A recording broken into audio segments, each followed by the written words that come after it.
ఏపీలో కూటమి ప్రభుత్వం అధికారంలోకి వచ్చాక ఉద్యోగుల విషయంలో సీఎం నారా చంద్రబాబు నాయుడు సానుకూలంగా వ్యవహరిస్తున్నారు. ఇప్పటికే ఉద్యోగులకు సంబంధించిన పలు అంశాలపైన పాజిటివ్ నిర్ణయాలు తీసుకుంటున్న చంద్రబాబు తాజాగా ఒక కీలక అంశంపై ఉత్తర్వులు ఇచ్చారు. రాష్ట్రంలో ఉద్యోగులు ఎప్పటి నుంచో వెయిట్ చేస్తున్న బదిలీలపై నిషేధం ఎత్తివేతపై ఉత్తర్వులు జారీ చేశారు. అయితే వీటిలో కొన్ని నిబంధనలు తలెత్తడంతో వాటిలో మరో మార్పు ప్రకటించారు.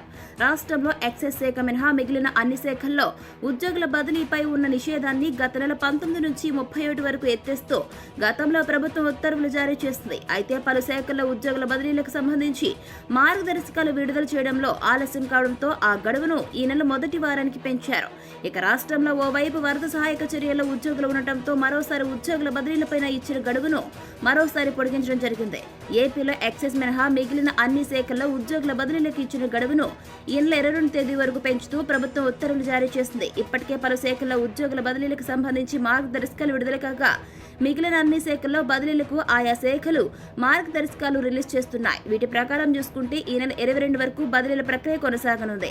అనంతరం సెప్టెంబర్ 23వ తేదీ నుంచి తిరిగి బదిలీలపైన నిషేధం అమల్లోకి రాబోతోంది. ఎక్సైజ్ శాఖకు మాత్రం ఈ నెల 30 వరకు బదిలీల గడువు పొడిగించారు. వీరికి అక్టోబర్ 1వ తేదీ నుంచి బదిలీపైన నిషేధం అమల్లోకి వస్తుంది.